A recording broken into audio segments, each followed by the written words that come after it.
Isang magandang hapon sa lahat, isang magandang hapon sa lahat ng ating mga subscribers, sa lahat ng ating mga mahal na manonood. Isang magandang hapon po sa inyong lahat.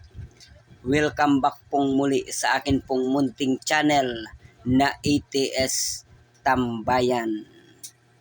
Huwag niyo pong kalilimutan mga mahal kong manonood. Paki-subscribe naman po ninyo ang aking munting channel na ATS Tambayan at paki-like and share na rin po ng aking mga video. Maraming salamat po. Ngayon pong hapon ay magluluto po tayo ng pisang bangus. Ayan. Naiiba na naman po ito mga mahal kong manonood. Kaya kung mahilig po kayong magluto, huwag niyo pong kalilimutan, puntahan po ang aking munting channel dahil marami po kayong malalaman tungkol sa mga pagluluto. At syempre, mega love shout out po sa inyong lahat. Ayan, umpisahan po natin sa paglalagay ng harina sa dinaing na bangus. Bunlis na po ito mga mahal kong manonood. Pinabunlis na natin yung bangus na ating lulutuin para kung sakali man po o kung sa pagkain po natin hindi na po tayo matitinik o wala nang sagabal sa ating pagnguya o sa ating pagkain kasi wala na pong tinik. Ayan, iset aside po muna natin yung ating bangus na nilagyan ng harina. Siyempre magpainit po tayo ng mantika at pag mainit na po ang mantika, yun pong isinit aside po natin na bangus ay piprituhin po natin. Kung mapapansin po ninyo mga mahal kong manonood, pag ang bangus prinito po ninyo, lagyan nyo po ng harina, hindi po yan tumitilamsik.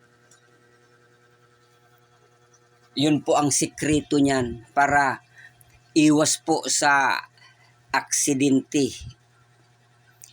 Dati po mga mahal kong manonood nung hindi pa namin na laman ang sikreto niyan, nagagamit pa tayo ng mga takip ng kaldero para may panangga po tayo sa mantika na tumitilamsik. At siyempre pagkatapos po nating magprito, hihiwain naman po natin yung repolyo. Pagkatapos po ng repolyo, isusunod po natin yung pitsay. Yan, may mga halo pong gulay yung ating niluluto. Ayan po. Kita nyo ba nga mahal kong manonood, smooth na smooth yung ating isinagawang pagpiprito. Pinagsasabay-sabay na natin yung pagpiprito at paghihiwa ng mga gagamitin natin na sangkap. Tulad po ngayon, mga mahal kong manonood, nagbabalat naman po tayo ng patatas.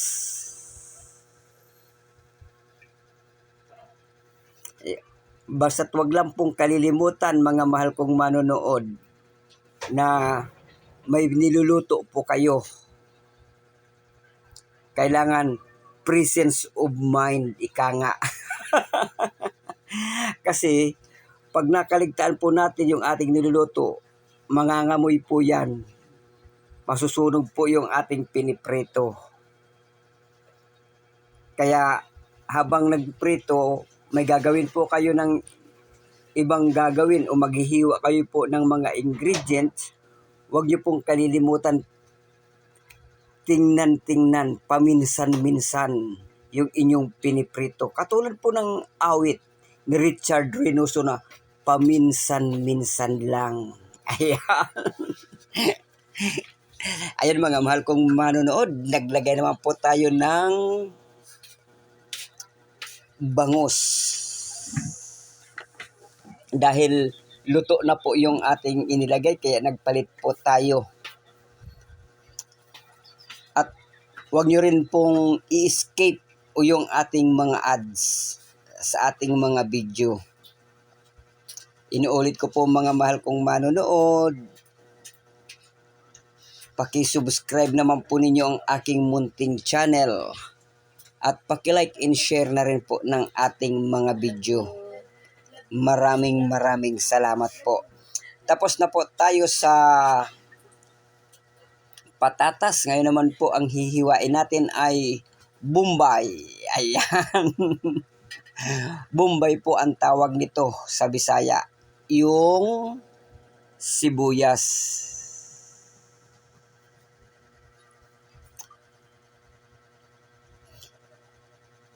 Ayan, pagkatapos po ng sibuyas, yung luya na naman yung ating babalatan. Tuloy-tuloy lang yung ating isinasagawang pagpipreparar ng mga ingredients habang tayo po ay nagpiprito. Ito po yung madalas na nating ginagawa.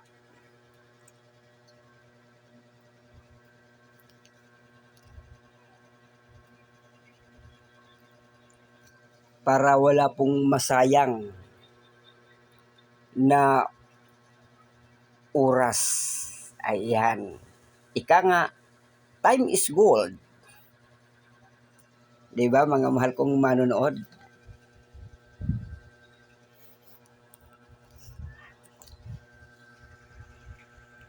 Ito naman po yung tinatawag na ahos.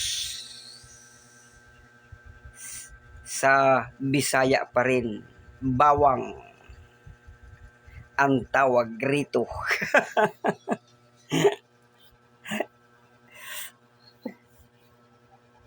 Yan, mega love shout out po sa inyong lahat mga mahal kong manonood.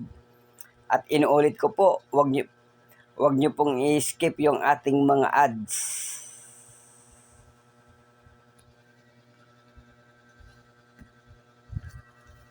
At paki-subscribe naman po ninyo ang aking munting channel.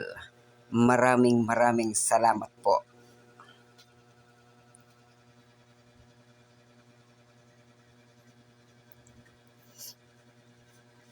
Ayun na nga po mga mahal kong manonood. Yan yung ating prinito na bangus.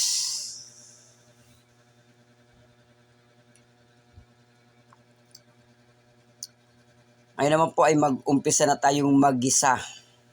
Yan, iset aside po muna natin lahat yung ating mga ingredients o yung major ingredients. Umpisan po natin sa paglagay ng bawang. Hintay lang po natin na maluto yung bawang para lumabas po yung kanyang aroma o kumatas po siya mga mahal kong manonood. Pagkatapos po, ang isinunod naman po natin ay ang sibuyas.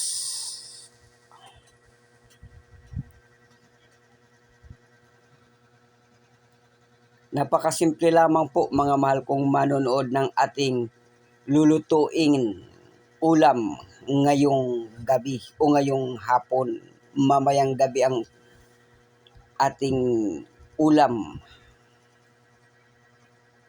Pisang bangus po mga mahal kong manonood.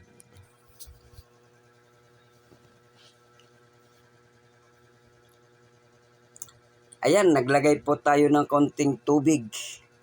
Inilagay na po natin yung luya mga mahal kong manonood. Parang tinula lang.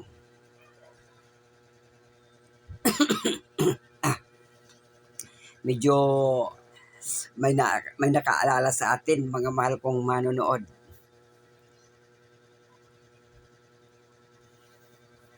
Naglagay po tayo ng 1 cup na tubig.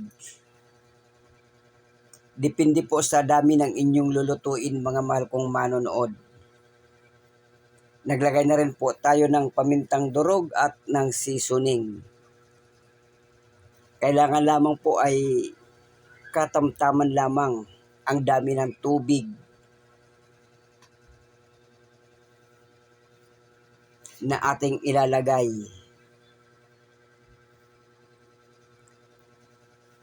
para masyado po nating malasahan yung isda. Naglagay po tayo ng asin at tinakpan natin ng ilang minuto lamang. Kumukulo na po siya, mga mahal kong manonood, at inilagay na po natin ang patatas. Ayan, takpan natin mga mahal kong manonood para mapabilis yung pagkaluto ng patatas. Ayan, tingnan muna natin kung talagang luto na yung patatas.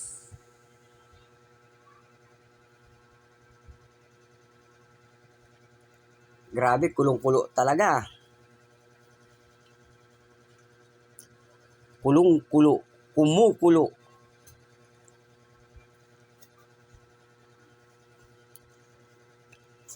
Ayan, ilagay na po natin yung repolyo na ating hiniwa kanina lamang sa kumukulong tubig. Ayan. At isinunod na po natin inilagay yung pitsay at yung siling green. Ang bango. Kahit wala ng bangus, kahit yan na lamang po mga mahal kong manonood, ulam na.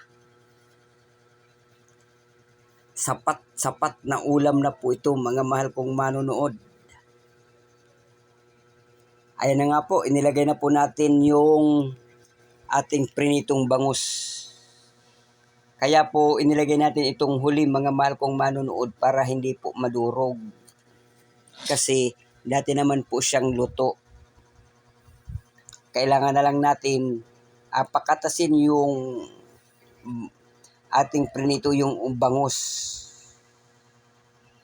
O ipasipsip sa ating prinitong bangus yung sabaw o yung tubig na ating nilagyan ng mga sangkap. Ayan. Ayan, tikman natin mga mahal kong manonood kung okay na. Ayan, okay na po mga mahal kong manonood. Konting minuto na lamang.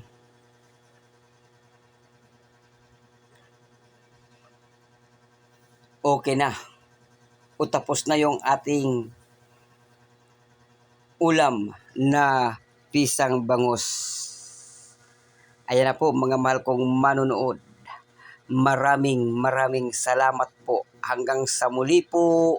Bye-bye. I love you all.